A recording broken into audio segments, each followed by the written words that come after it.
Assalamualaikum warahmatullahi wabarakatuh. Alhamdulillah wassalatu wassalamu ala rasulillah. La haula wa la quwata illa billah. Sahabat sekalian, kita berjumpa lagi dalam program Cangkir Tasawuf episode yang ke-163. Kita masih akan melanjutkan kajian kita terkait dengan menghadiahkan pahala amalan kepada seseorang yang sudah wafat atau masih hidup bersama dengan kita. Apakah itu bisa dilakukan?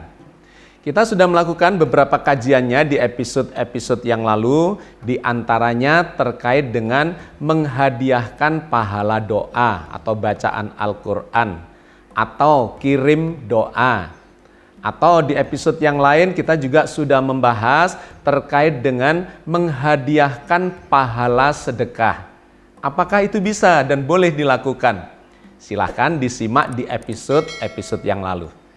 Kita akan progres. Di episode kali ini saya akan menjawab sebuah pertanyaan dari sahabat kita di dalam forum terkait dengan apakah pahala haji, pahala umroh, pahala puasa itu juga bisa disedekahkan atau bisa dihadiahkan.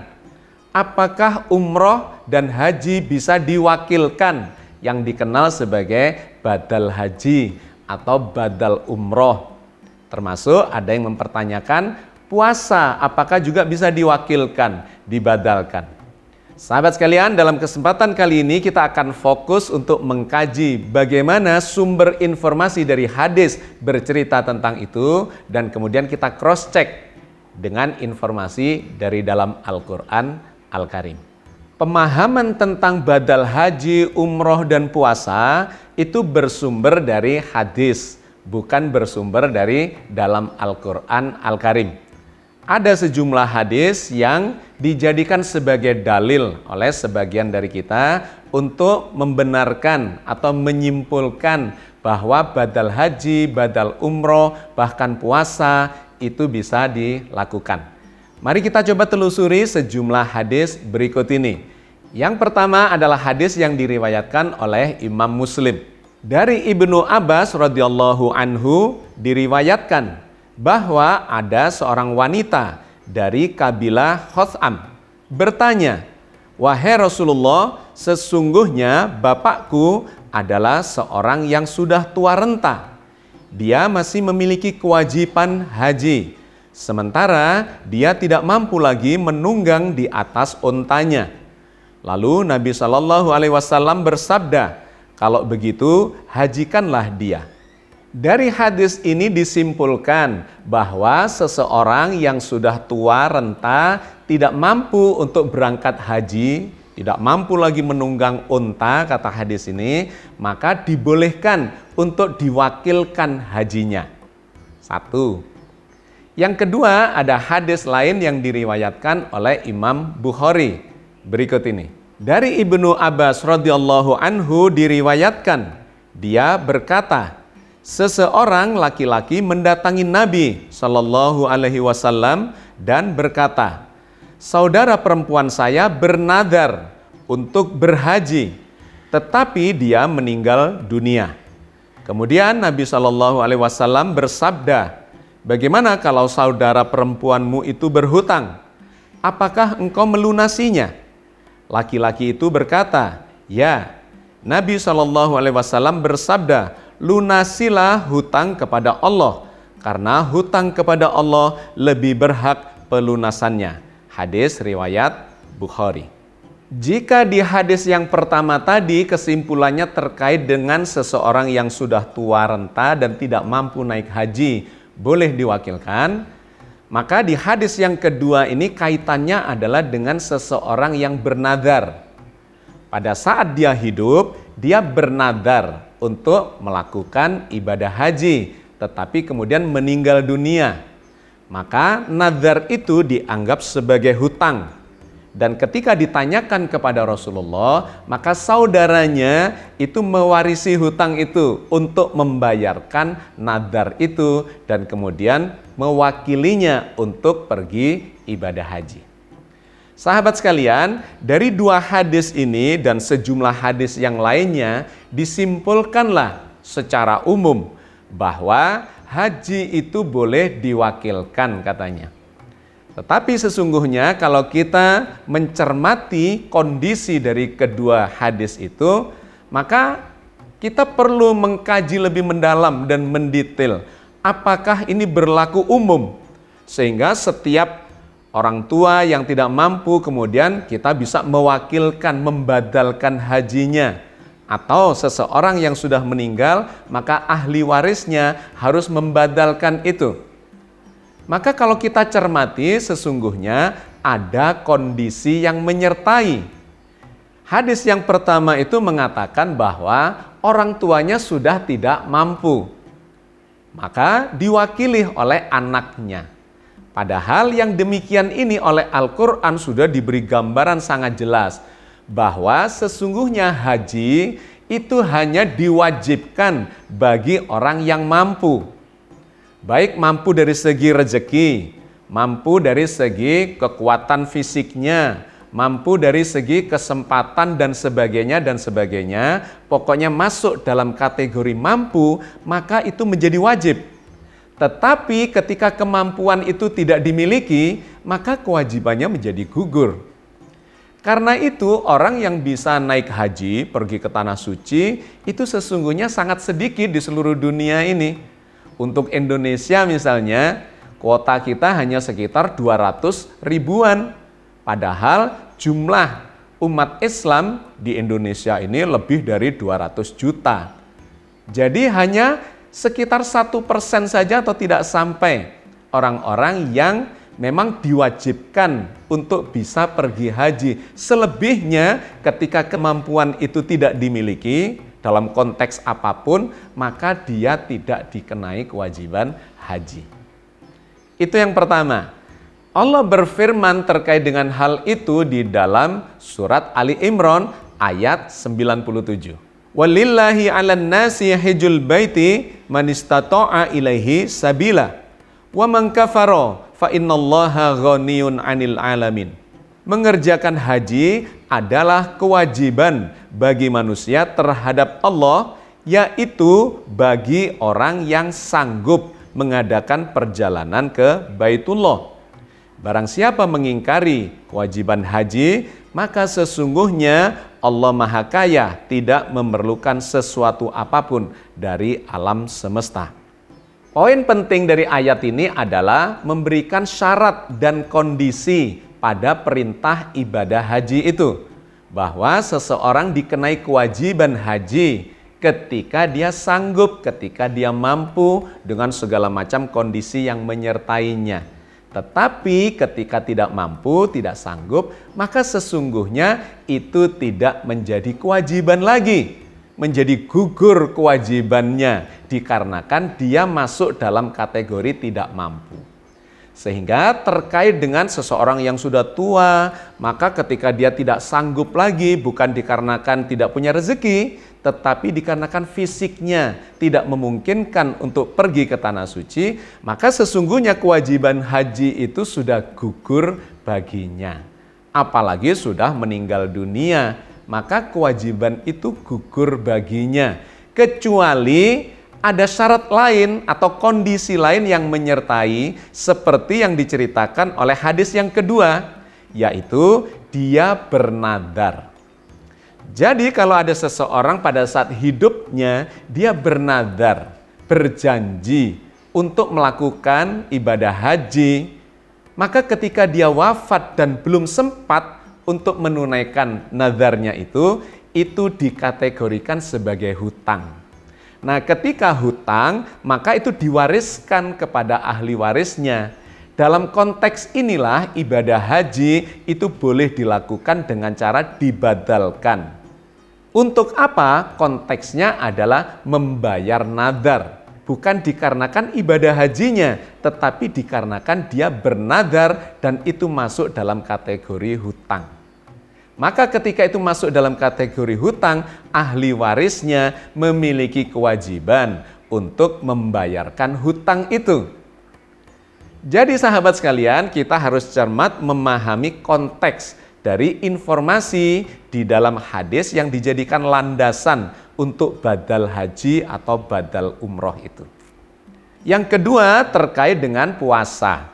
Apakah puasa juga bisa dibadalkan, diwakilkan berpuasa seperti haji itu?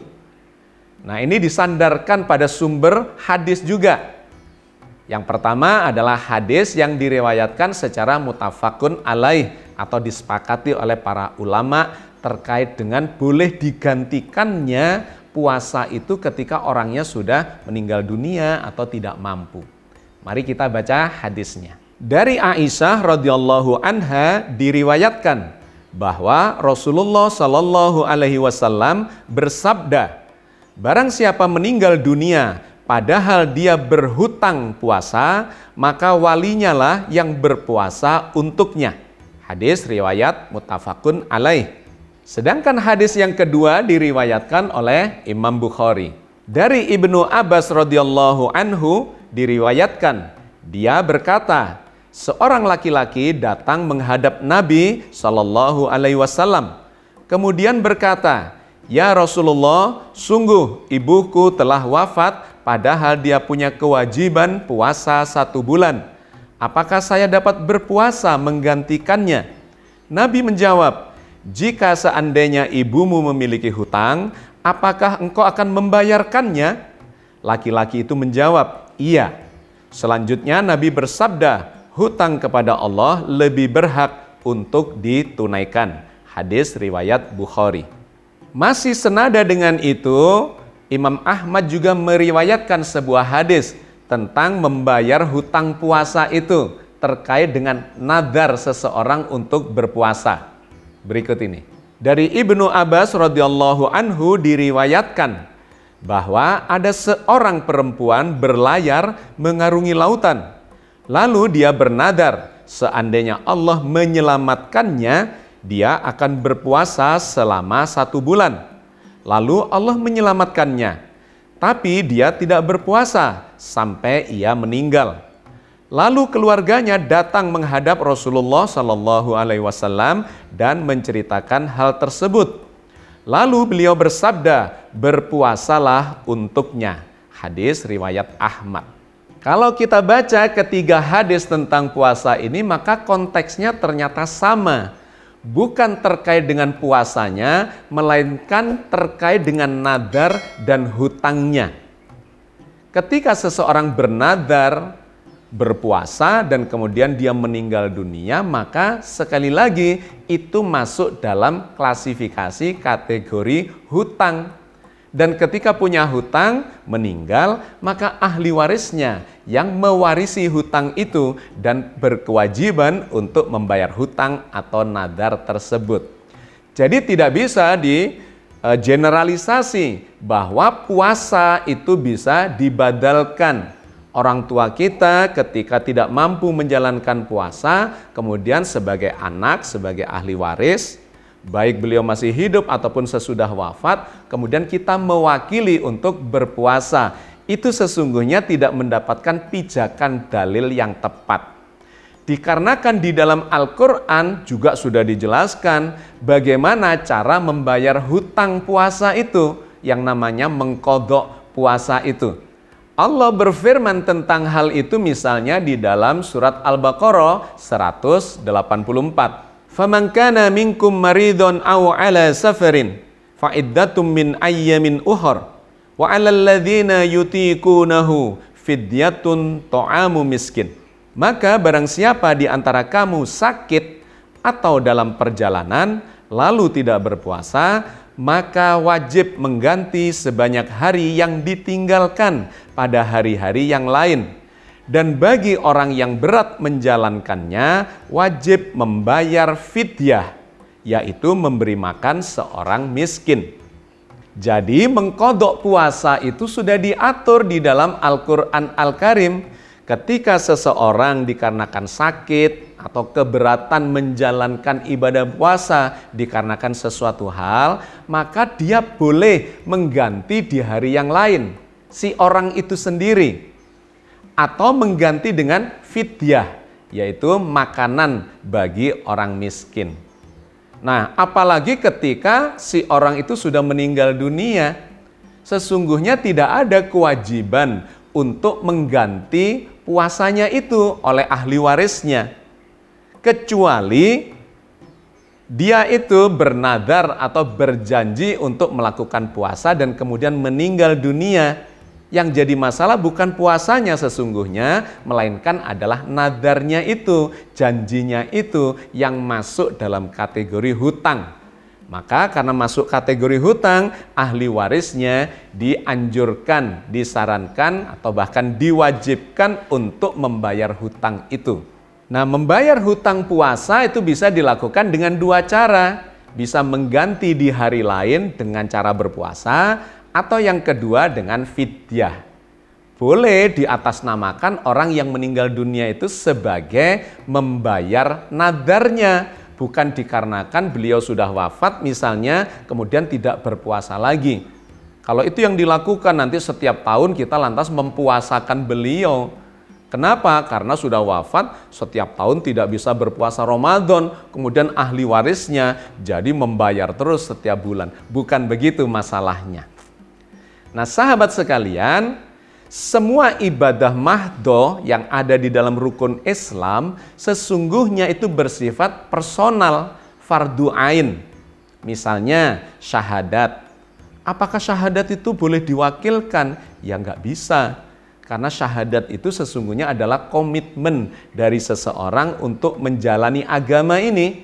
Bertuhan hanya kepada Allah dan berteladan hanya kepada Rasulullah dan para nabi rasul yang diajarkan oleh Al-Quran. Yang kedua, sholat. Apakah bisa diwakilkan? Nggak bisa. Sholat itu personal, ibadah personal, hanya antara dia dengan Allah. Untuk apa?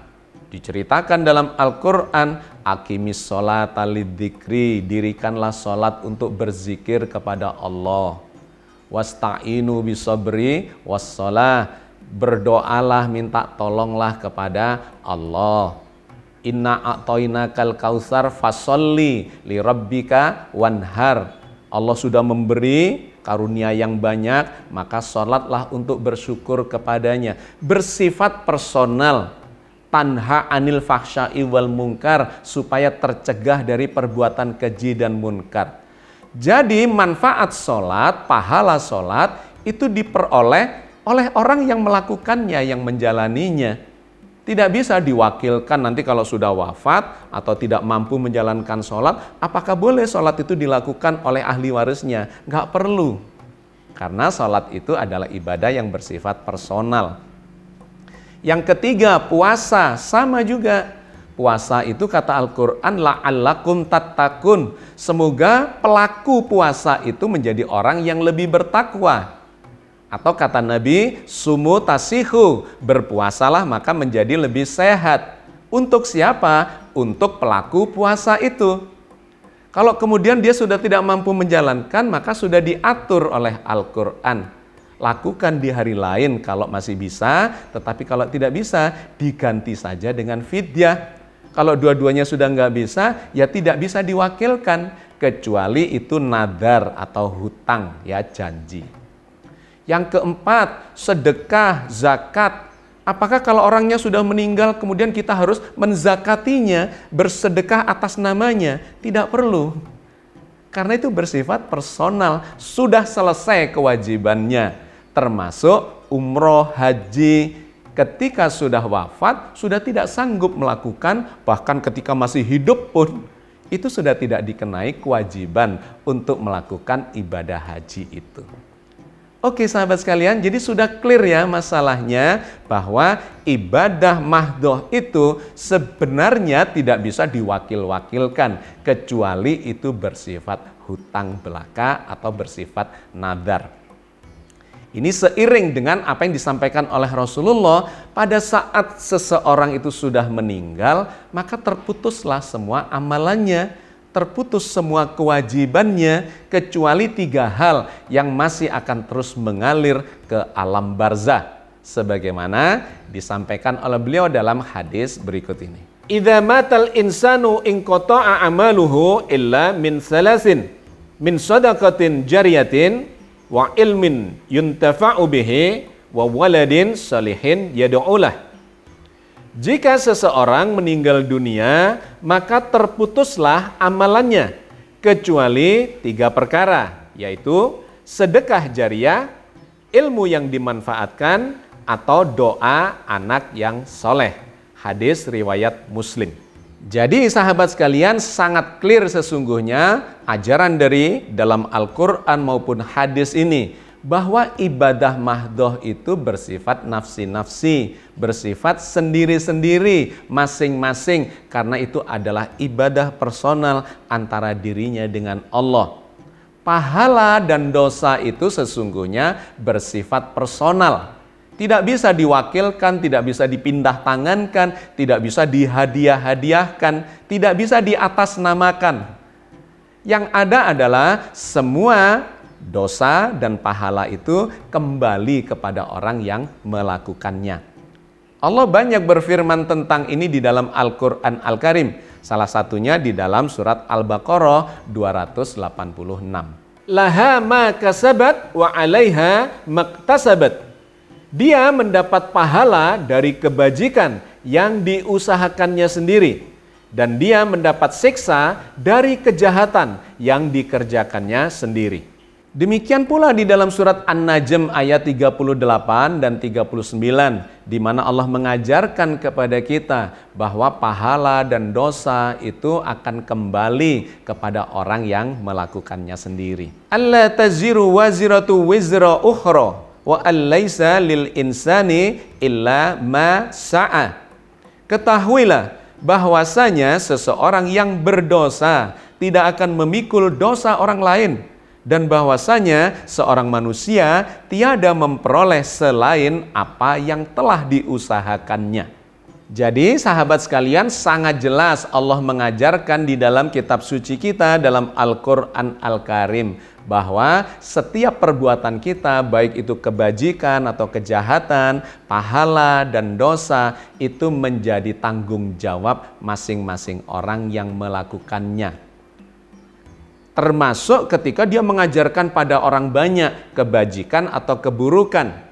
Ketika orang banyak itu melakukan kebajikan atau keburukan, maka efeknya, dampak berantainya itu akan kembali kepada dia.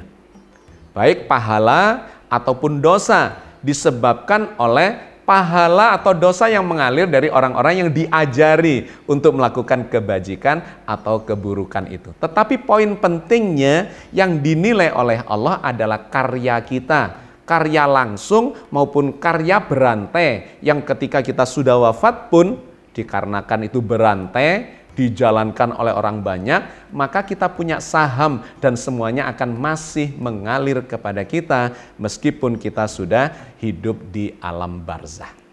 Oke sahabat sekalian, saya kira sudah jelas ya, sudah gamblang, benang merahnya sudah kelihatan semua bagaimana Al-Quran mengajari kita dan bagaimana sesungguhnya hadis itu juga memberikan gambaran kepada kita. Ketika ini disinkronkan secara inline, maka kita menemukan benang merahnya bahwa pahala dan dosa tidak bisa dipindah tangankan, tidak bisa dihadiah-hadiahkan. Laha ma kasabat wa 'alaiha maktasabat. Perbuatan baik akan kembali kepadanya, perbuatan jahat pun akan kembali kepadanya. Mudah-mudahan Allah senantiasa membimbing kita di atas jalan yang diridhoinya. Amin ya rabbal alamin. Assalamualaikum warahmatullahi wabarakatuh.